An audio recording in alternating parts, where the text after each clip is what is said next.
Gyuchol adalah murid yang membunuh istri Hwajin.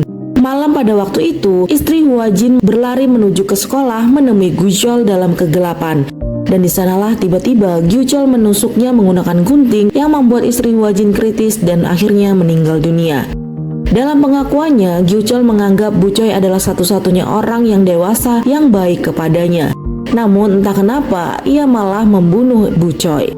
Malam itu, ketika di jalan pulang, tak sengaja mereka melihat anak SMA yang mencuri mobil seorang pria. Hwajin sudah memperingatkan mereka untuk stop, tapi mereka malah meremehkannya. Sedangkan itu, Harim mencoba menolong seorang siswi wanita yang sepertinya juga sedang teler dan juga bagian dari mereka. Mereka membawa mobil dengan sangat kencang. Hwajin dan Gende tak tinggal diam lalu mengikutinya dari belakang. Namun siswa SMA tersebut tak ada takutnya. Mereka menyerang Hwajin dengan kembang api yang mereka bawa. Akhirnya mereka terjadi aksi saling kejar antara Hwajin dan para siswa nakal itu. Mereka bahkan hampir menabrak para pejalan kaki. Untungnya, Harim yang berlari mengikuti mereka berhasil menghentikan mobil tersebut. Mereka akhirnya dibawa ke kantor polisi. Teman wanita mereka tampak teler. Di kantor polisi pun mereka benar-benar tak ada takutnya sama sekali. Karena mereka tahu bahwa mereka masih anak yang masih di bawah umur dan tak mungkin terkena hukuman.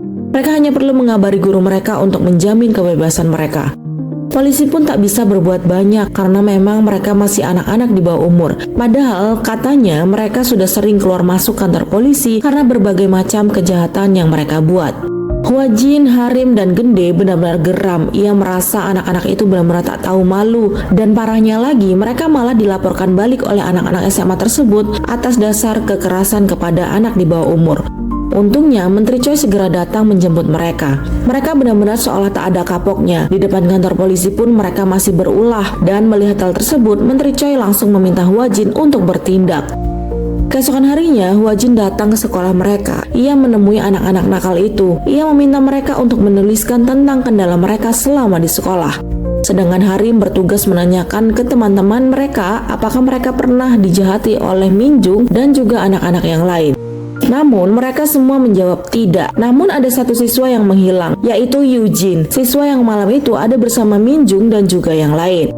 Harim dan Gende mulai menyelidikinya. Sampai akhirnya mereka menemukan postingan Minjung yang berlatar belakang sebuah lemari dan sepertinya tampak seragam Yujin ada di dalam lemari tersebut.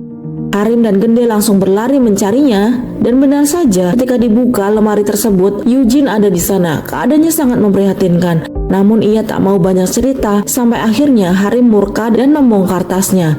Dan di sana ia menemukan sebuah obat yang sepertinya narkoboy. Yujin kemudian bercerita jika awalnya ia mendapatkan obat tersebut dari Minjung.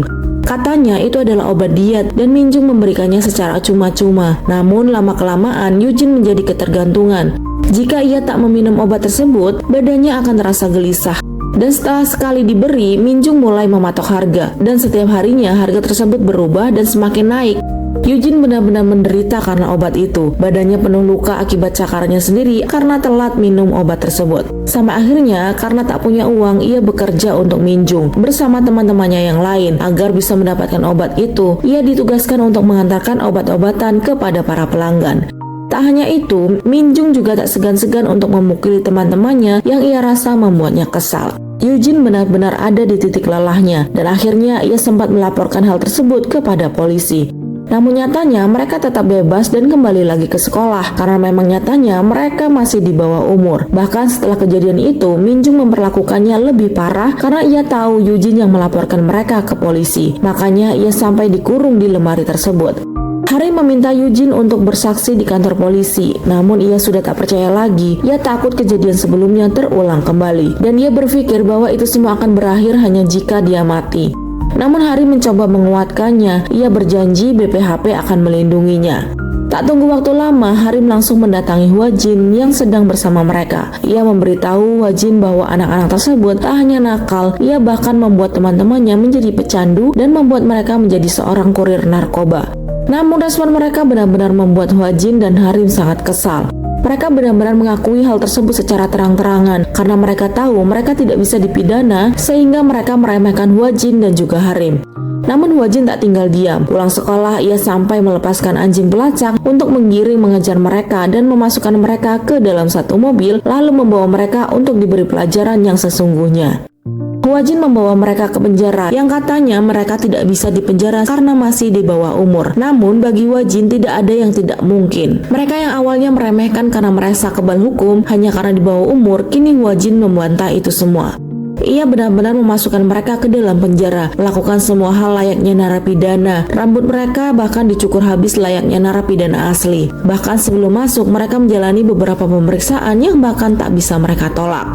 Minjung masih belum kapok, ia masih sombong dan bahkan mengejek narapidana yang lain. Ia kira semua itu hanya pura-pura saja, padahal Hua-jin benar-benar melakukannya.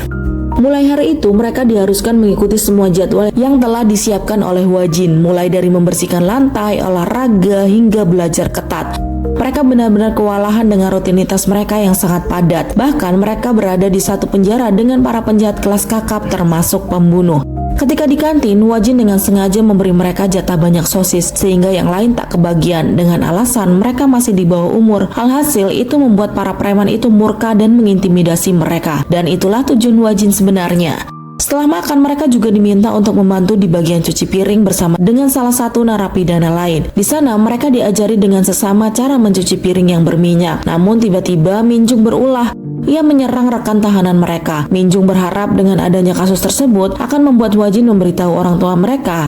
Namun sayangnya, cara tersebut tidak mempan karena sang narapidana menganggap semuanya hanya kejadian biasa. Kemudian malam harinya sebelum tidur, Hua-jin memperingatinya untuk berhati-hati karena ternyata orang yang ia serang tadi adalah orang bernama Gyubom yang merupakan siswa SMA yang dipenjara karena membunuh teman sekolahnya yang telah membulinya. Mendengar hal tersebut, Minjung jadi menciut, ditambah lagi tatapan Gyubom kepadanya sangat mengintimidasi.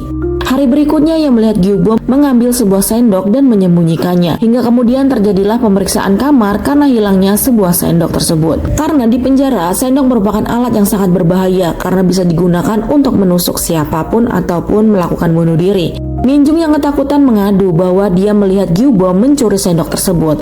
Namun setelah diperiksa, mereka tidak menemukan apapun. Namun ternyata ia menyembunyikannya di tempat lain dan tak butuh waktu lama Gyubom langsung menyerang Minjung dan hampir menusuk matanya.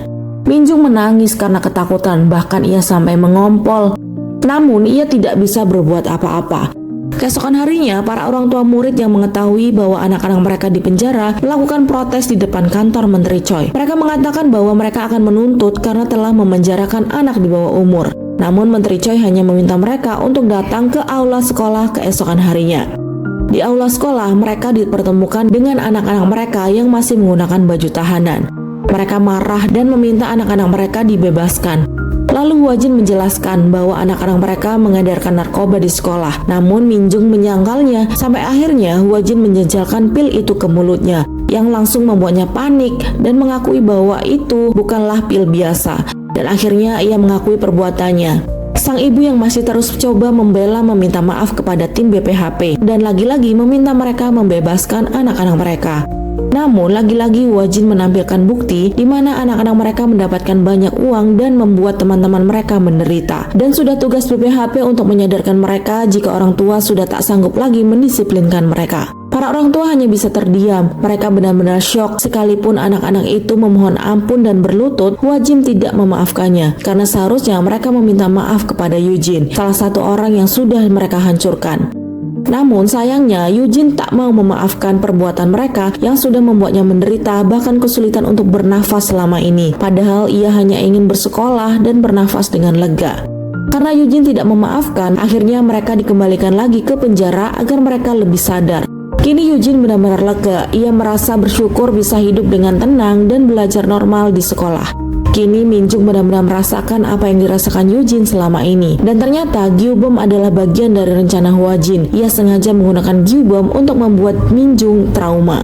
Siang itu ketika di lapangan, Minjung bertemu dengan salah satu anggota bos narkobanya. Dan tiba-tiba ia mengeluarkan senjata dan hampir menusuknya. Hua-jin terlambat untuk menolong. Namun untungnya ada salah satu orang yang menghalanginya.